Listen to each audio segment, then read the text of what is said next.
तो बच्चा आज हम स्टार्ट करने जा रहे हैं ट्रांसफार्मर के बारे में। ट्रांसफार्मर क्या है, देखा हुआ आपने, ट्रांसफार्मर गली मोहल्ले में भी लगे होते हैं, है ना, बड़े से इलेक्ट्रिशियन आते हैं उसको सही करने, कहते हैं ना ट्रांसफार्मर सड़ गया, लाइट चली गई है, अब नहीं आनी, पूरी रात लाइट नहीं आनी, सुबह आएगी। सुना होगा, जरूर सुना होगा, देखा भी होगा आपने। वो है, वही उसके बारे में बात करने जा रहे हैं। ट्रांसफार्मर जो है वो बेटा दो टाइप के हैं। ट्रांसफार्मर दो टाइप के, कौन कौन से? एक तो वो वाला है जो आपके इधर घर के पास होता है, ठीक है, गली वाले मोहल्ले में लगा होता है, एक वो ट्रांसफार्मर है।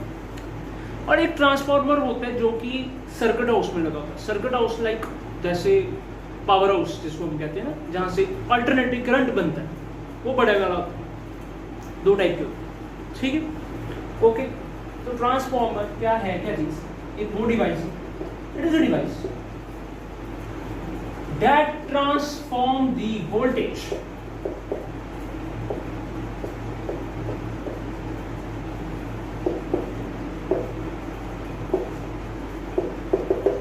that transforms the voltage। कहने का मतलब ये है कि लो वोल्टेज से हाई वोल्टेज में कन्वर्ट करता है, जो उसको हम कहते हैं स्टेप अप। क्या कहते हैं उसको? Step up. दो टाइप के होते हैं, एक स्टेप अप होता है, एक स्टेप डाउन होता है।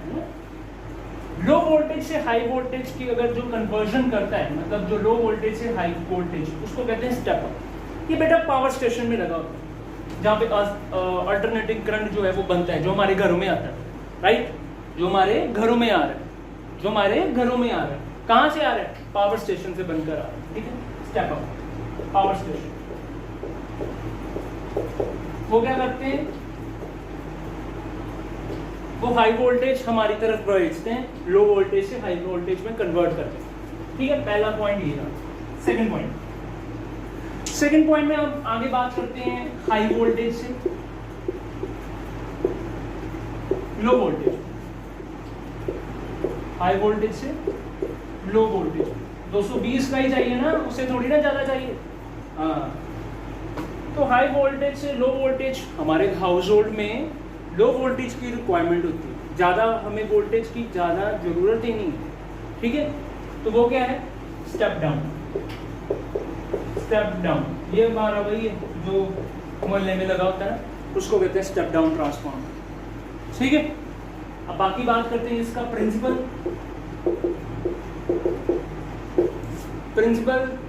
इसका किसके बेस में? म्यूचुअल इंडक्शन के बेस में। आपको क्वेश्चन पूछा जा सकता है 1 मार्क्स।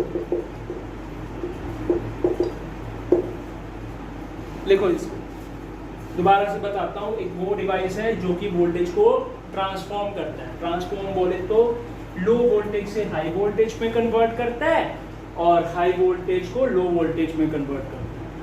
ये दो टाइप के, एक होता है अपना स्टेप अप, एक होता है अपना स्टेप डाउन। स्टेप अप जो लो वोल्टेज से हाई वोल्टेज में जो कन्वर्ट करते हैं उसको कहते हैं स्टेप अप, जो कि पावर स्टेशन में लगा होता है, जो अल्टरनेटिव करंट को जनरेट करता है। और एक होता है अपना हाई वोल्टेज से लो वोल्टेज, जो कि हाई वोल्टेज जो आ रही है पावर स्टेशन से, उसको हमारे घरों में पहुंचाता है लो वोल्टेज के रूप में, ट्रांसफॉर्म कर देता है। तो उसको कहते हैं स्टेप डाउन। जो हमारे गली मोहल्ले में वो सारे स्टेप डाउन वाले, ठीक है। इसका प्रिंसिपल किसके बेस पे है? म्यूचुअल इंडक्शन के बेस पे। Let's say we have an soft iron core, ठीक है, और उस पे हमने क्या किया हुआ है? दो कॉइल्स लगा दिए। एक ये कॉइल 1 जिसको हम नाम देंगे प्राइमरी कॉइल, जो कि कॉपर से बनी होगी। उसी तरीके से एक मेरे पास सेकेंडरी कॉइल है। हमने क्या करना है? एक तरफा नंबर ऑफ कॉइल्स जो हैं या नंबर ऑफ टर्न्स जो हैं वो हमने कम रखने, एक तरफा हमने नंबर ऑफ टर्न्स जो हैं वो ज्यादा रखने। सेकेंडरी में लेट से मैंने नंबर ऑफ टर्न्स ज्यादा रख लिए, प्राइमरी में नंबर ऑफ टर्न्स कम रख लिए। यहां से एक अगर नंबर ऑफ टर्न्स अगर प्राइमरी कॉइल की बात करें तो लेट से उसको नाम दे दिया हमने एनपी, और इसी तरीके से अगर नंबर ऑफ टर्न्स अगर हमने सेकेंडरी में देखनी हो तो उसका नाम दे दिया हमने एनएस, ठीक। यहाँ पे जो है वो इनपुट वोल्टेज हम डालेंगे, जो मिलेगी यहाँ पे वोल्टेज वो कौन सी होगी, आउटपुट वोल्टेज सेकेंडरी कॉइल। ठीक है, हमने यहाँ पे सॉफ्ट आयरन कोर रखना है। सॉफ्ट आयरन कोर कौन सा मटेरियल है, फेरोमैग्नेटिक। फेरोमैग्नेटिक क्या करता है, मैग्नेटिक फील्ड लाइंस को अपने पास रखने की कोशिश करता है, तो इसलिए हमने जो रखा है सॉफ्ट आयरन कोर रखा है। रीजन इसका ये है। चलो अब हमें पता है, देखो करंट जा रहा है, फ्लक्स बनेगी, बिल्कुल फ्लक्स बनेगी। फ्लक्स की बात करूं तो मेरे पास ऐसा आ सकता है फ्लक्स, ठीक है, F5V इसको माना। ठीक है, अब ये फ्लक्स जो आ रही है ना वो वेरिएबल है, वो चेंज हो रही है। क्यों चेंज हो रही है, एक जगह नंबर ऑफ टर्न्स कम है, नंबर ऑफ टर्न्स यहाँ पे ज्यादा है, डायरेक्टली प्रोपोर्शनल है, आपको पता होना चाहिए। तो 5V सबसे पहले तो मैं लिखता हूं 5V is equals to B dot A, ठीक है, and this is a variable. मैं पहले बता दूं this we have a variable, मैं धीरे धीरे सब कुछ बताऊंगा, ठीक है, समझते जाओ। ये वेरिएबल है, इसका ईएमएफ जो आने वाला है प्राइमरी में, आपको पता है ना क्या होता है, दैट इज कॉल्ड, आपने वो पढ़ा होगा, E इज इक्वल्स टू क्या था बेटा, E is equals to minus NPd∅dt, ये आता है। चलो मैं आपको ये पूरा सॉल्व करके दिखाता हूँ, एक मिनट। लेट्स से मान के चलते हैं, वर्किंग के पूरे हिसाब से चलते हैं, वर्किंग। चलो मान के चलते हैं कि एक इसका फाई जो होगा, मैं एक कॉइल की बात कर रहा हूं प्राइमरी में और सेकेंडरी में भी, सिर्फ एक coil, that is called phi. Phi मेरे पास फ्लक्स है in each turn of the primary,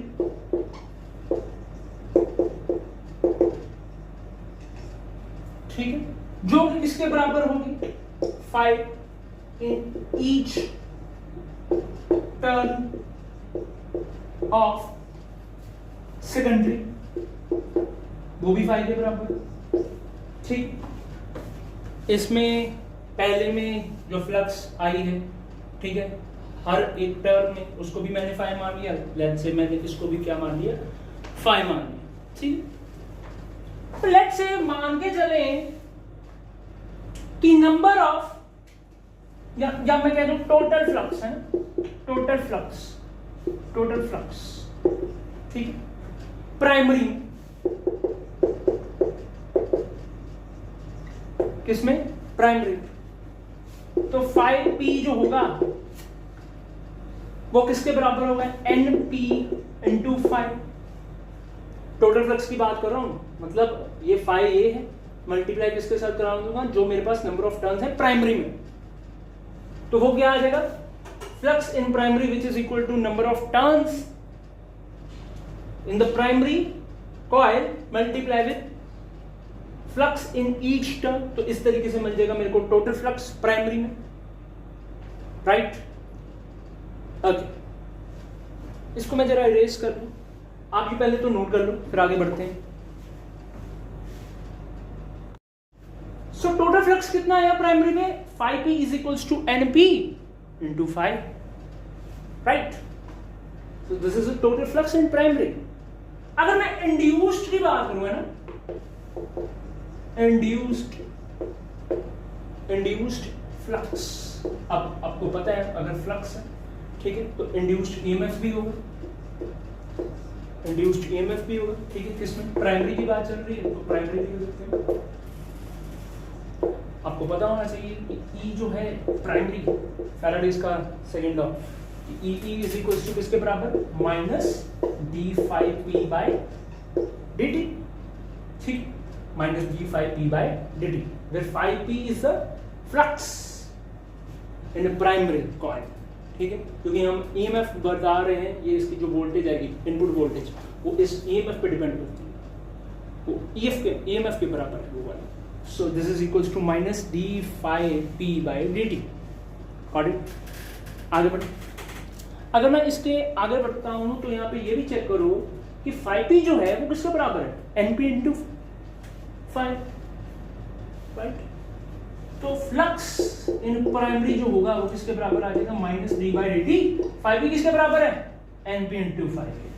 तो एनपी तो चलो कांस्टेंट है, नंबर ऑफ टर्न्स प्राइमरी मेरे को पता चल दिया, मैंने इतने ही रखे हैं, तो मैंने क्या कर दिया minus NP D phi by D T. So 5 P ये चीज आ जाएगी D phi by D T. Similarly अगर मैं कहूं कि अगर मैंने टोटल फ्लक्स इन सेकेंडरी के डालना है तो वहां पे क्या करोगे, पहले इतना नोट कर लो, पहले इतना नोट करो फिर आगे बढ़ो। सिमिलरली मैं ये कह सकता हूं कि प्राइमरी जो है उसकी जगह में यहां पे सेकेंडरी डाल दूं, इसकी जगह में सेकेंडरी आ जाएगा, समझ रहे हो, और यहां पे भी secondary. Total flux in secondary coil कितना आ गया 5 into 5s is equal to ns into 5। So अगर मैं इंड्यूस्ड ईएमएफ की बात करूं प्राइमरी में, induced EMF in primary, so this is a primary EMF which is equal to this, but अगर मैं बात कर रहा हूं सेकेंडरी की, secondary coil, so this is ES which is equal to minus d5 s by dt। So 5s यहां पे आ जाएगा, इसी तरीके से 5s की वैल्यू ns into 5, तो ns d5 by dt।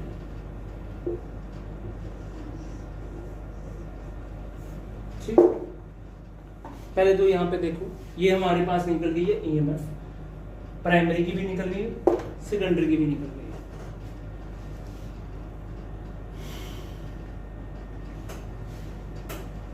यहां से लास्ट में निकाला है प्राइमरी कॉइल में जो ईएमएफ आएगा which is equal to minus NP D phi by D T. Similarly मैं कह सकता हूं सेकेंडरी कॉइल में क्या आ जाएगा minus NS D phi by D T, right. दो इक्वेशन बन गई। एक काम करो, सेकंड को फर्स्ट के साथ डिवाइड करो, जब आप इन दोनों को डिवाइड कराओगे तो आपके पास ये रेशियो तैयार हो जाता है, that is ES upon EP is equals to NS upon NP। एक रेशियो तैयार हो जाती है इन दोनों को डिवाइड करवा दो। ठीक है, क्लियर हो गया। तो इस तरीके से साफ पता चल रहा है कि जितना number of turns secondary coil में बढ़ेंगे तो इस तरीके से ईएमएफ भी सेकेंडरी का ज्यादा होगा। क्लियर हो? ये था केस। चलो अब मैं थोड़ा और आगे डिस्कस करता हूं, मैं इसको इरेज करने लगा।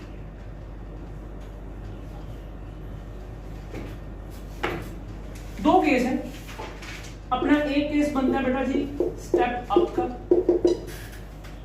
ठीक है, जिसमें ईएमएफ जो है सेकेंडरी का, स्टेप अप ईएमएफ जो है सेकेंडरी का वो ज्यादा हमने रखना है, इससे प्राइमरी से। स्टेप अप में क्या होता है कि सेकेंडरी का जो ईएमएफ जो है, मतलब ये वाला, वो ज्यादा आएगा किससे, प्राइमरी से। ये स्टेप अप का केस हो, ठीक है। तो मतलब अगर ES ज्यादा है तो मतलब NS भी ज्यादा होगा, नंबर ऑफ टर्न्स भी ज्यादा होगा, किसमें, इन प्राइमरी। तो देखो नंबर ऑफ टर्न्स अगर ज्यादा रख रहे हो तो आपका EMF भी ज्यादा, मतलब समझिए, मतलब ये है कि आउटपुट वोल्टेज जो है वो ज्यादा आ रही है, वोल्टेज ज्यादा कर दी है, ट्रांसफॉर्म हो गया। इनपुट वोल्टेज हमने कम दी है, आउटपुट वोल्टेज ज्यादा मिल रही है। जहां पे ज्यादा आउटपुट वोल्टेज मिलती थी वो क्या था, स्टेप अप या स्टेप डाउन, स्टेप अप था, समझ रहे हो, स्टेप अप ही था।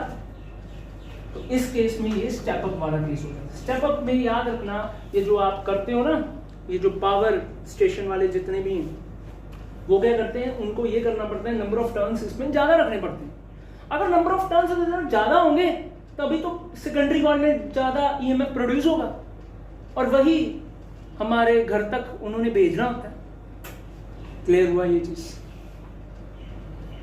बेटा जी। स्टेप अप में क्या था कि जो सेकेंडरी में हमने ईएमएफ रखना है वो ज्यादा होगा, कैसे, प्राइमरी से, मतलब आउटपुट वोल्टेज ज्यादा, आउटपुट वोल्टेज ज्यादा, आउटपुट वोल्टेज मतलब वो वाली ज्यादा है।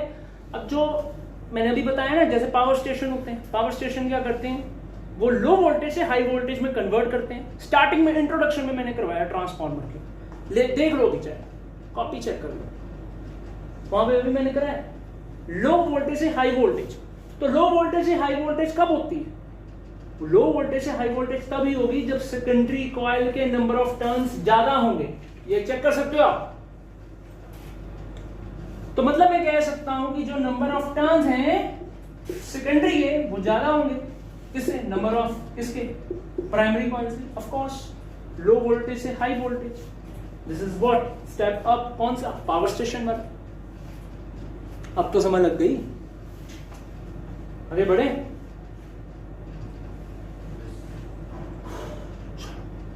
नेक्स्ट स्टेप अब आपके सामने ही। आपको क्या लग रहा है स्टेप डाउन में क्या होगा? ऑफ कोर्स इसका वाइस वर्सा, इसका रिवर्स हो जाना सारा। मतलब ये हुआ कि प्राइमरी के जो ईएमएफ है वो ज्यादा होगा इस बार। ठीक है, प्राइमरी में ईएमएफ ज्यादा होगा इससे सेकेंडरी वाले से। तो मैं कहता हूं कि नंबर ऑफ जो टर्न्स हैं किसमें? प्राइमरी में। अब चेक कर लो ना यहाँ पे। इस तरीके से मैं कह सकता हूं सेकेंडरी के जो नंबर ऑफ टर्न्स हैं वो कम रखने पड़ेंगे। किसमें? नंबर ऑफ टर्न्स प्राइमरी में से। सो याद रखना हमेशा एक चीज की जो नंबर ऑफ टर्न्स है प्राइमरी में वो ज्यादा रख लो और नंबर ऑफ टर्न्स जो है सेकेंडरी में वो कम कर देना। ये केस वही वाला है जो आपके मोहल्ले में जो ट्रांसफार्मर बड़े से खंबे से लगे होते हैं, ऐसे करके देखना वहाँ पे जो ये तो छोटा है, बहुत बड़े बड़े होते हैं। तो चलो डायग्राम से बनाएंगे। तो नंबर ऑफ टर्न्स, ठीक है, प्राइमरी में ज्यादा रख लो। ठीक है, तो नंबर ऑफ टर्न्स अगर प्राइमरी में ज्यादा रखोगे तो ईएमएफ भी प्राइमरी बन जाएगा। तो मतलब हमने ये सीखा कि इस बार क्या देखने को मिलेगा, हमें ये चीज देखने को मिलेगा, हमें हाई वोल्टेज से लो वोल्टेज पे आ जाएगा। हाई वोल्टेज से लो वोल्टेज अब आ गई। हाई वोल्टेज से लो वोल्टेज।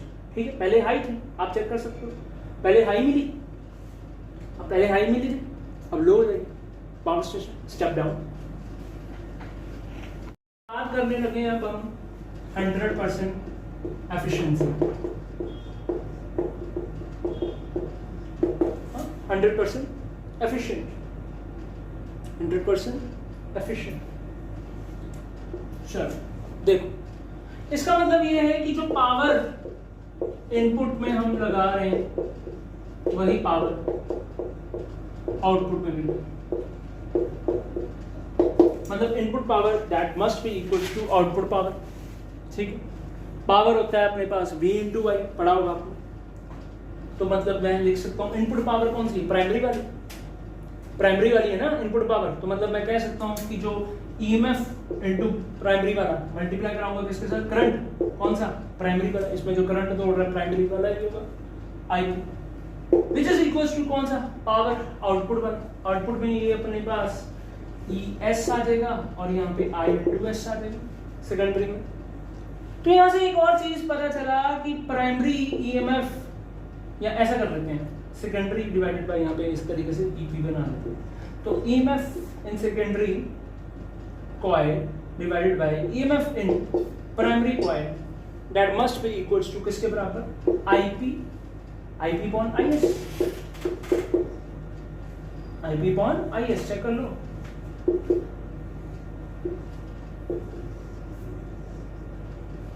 EMF और करंट के बीच में हमने एक रिलेशन तैयार किया है कि अगर मान लो कि सेकेंडरी का EMF is a reciprocal of its current, secondary देख सकते हो आप। तो यहां से एक रिलेशन आ रहा है कि EMF जो है वो इनवर्सली प्रोपोर्शनल है करंट के।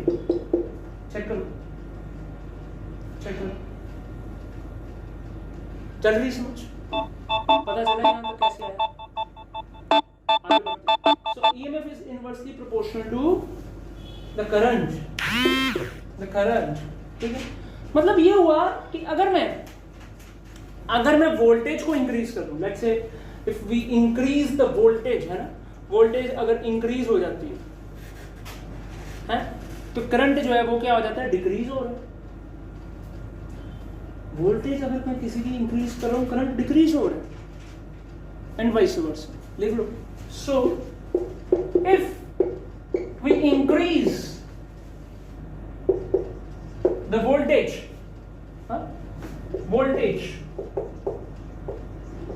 then the current decreases. And vice versa.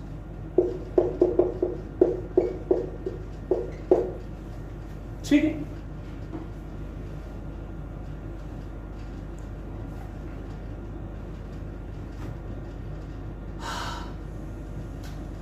तो यहां से बेटा हमने एक रिलेशन तैयार किया, एक अच्छा सा रिलेशन तैयार किया। यहां से एक कहानी बन के आपके सामने है ना,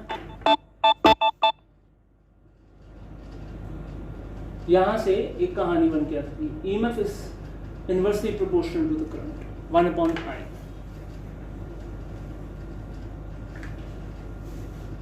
मैं इसको इरेज करता हूं, आगे बढ़ते हैं। तो ES अपॉन EP है ना, जो कि किसके बराबर था, पहला रिलेशन NS अपॉन NP। चलो आगे बढ़ते हैं। तो ES upon EP which is equals to NS upon NP। अब ES जो है वो इनवर्सली है ना IS, विच इज ES, यहाँ पे IS आ गया और यहाँ पे कौन सा आएगा NP। एक ये रिलेशन बन गया है हमारे सामने। तो मतलब NS is equals to IP, NP is equals to ES।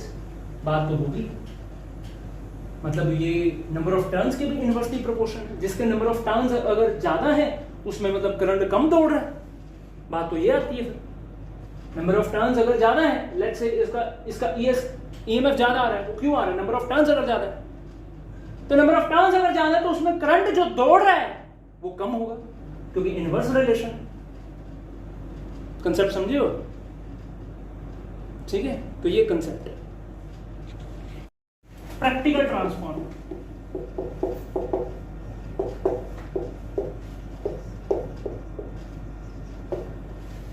बेटा प्रैक्टिकल ट्रांसफॉर्मर में याद रखना कि हमेशा जो पावर होती है इनपुट वाली वो ज्यादा रहती है, ये याद रखना है, कंसेप्ट है इसका पीछे मैं बताऊंगा धीरे।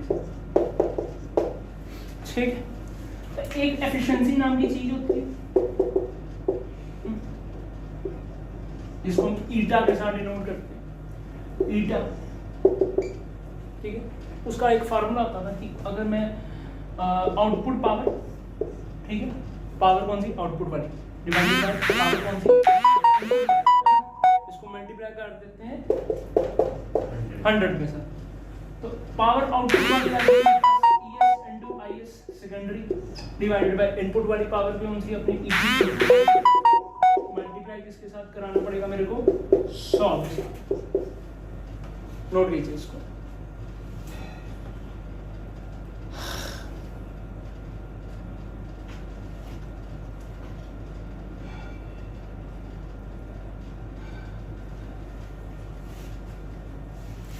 इसकी कुछ लॉस भी हैं, मतलब एनर्जी भी लॉस होती है ट्रांसफार्मर में। बताता हूँ कैसे होती है, ये इंपॉर्टेंट है, थ्योरेटिकल में बड़ा इंपॉर्टेंट हो जाता है एनर्जी लॉस इन ट्रांसफार्मर।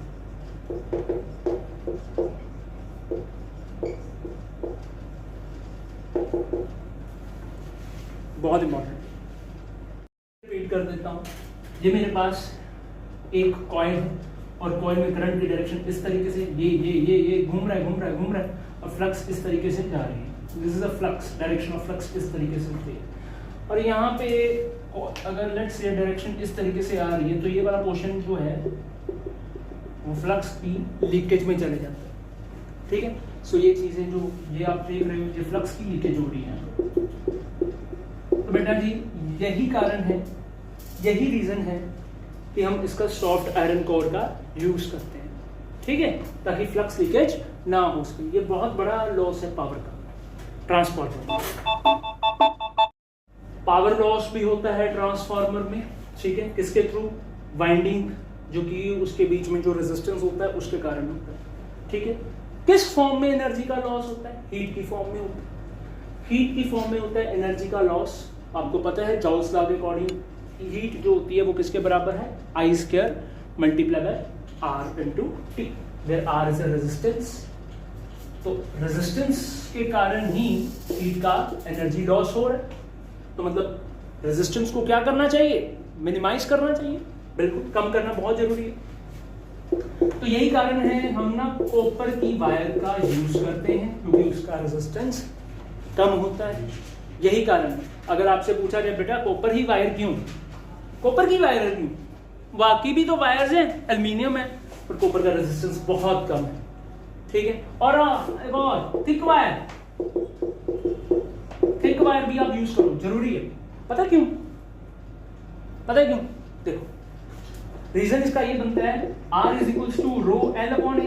पढ़ा है कभी, पढ़ा है कभी? R इज इक्वल्स टू क्या, रो एल अपॉन ए, है ना, पढ़ा होगा।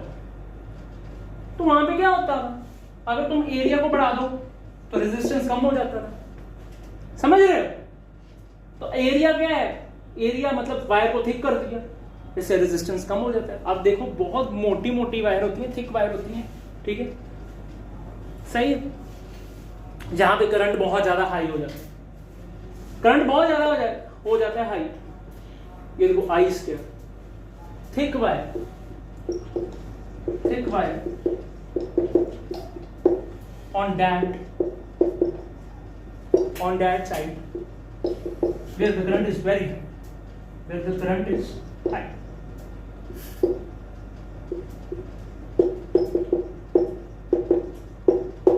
ठीक है, नोट कीजिए पहले तो, यहां तक नोट कर लो, फिर आगे बढ़ते हैं। एनर्जी का बहुत ज्यादा लॉस है, करंट ज्यादा होना चाहिए, करंट ज्यादा मतलब हीट लॉस ज्यादा। देखो स्क्वायर टाइम्स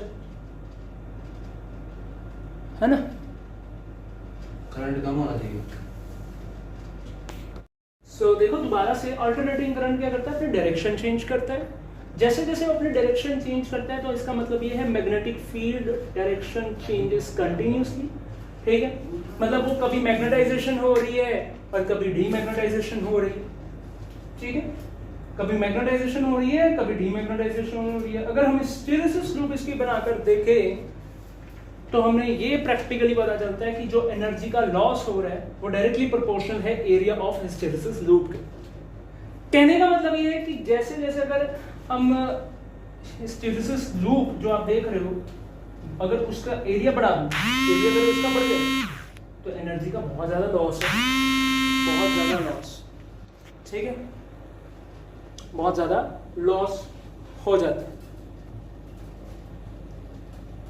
तो ये एरिया का जो लॉस है ना वो ज्यादातर किसमें देखने को मिलता है, स्टील वाला अगर हमने यूज किया। अगर मैं सॉफ्ट आयरन कोर का यूज करता हूं तो इससे मैं क्या कर सकता हूं, इसका एरिया जो है मैं छोटा कर सकता हूं, right. I can small the hysteresis curve, the area of hysteresis curve, right? तो सॉफ्ट आयरन कोर से ये हो जाता है।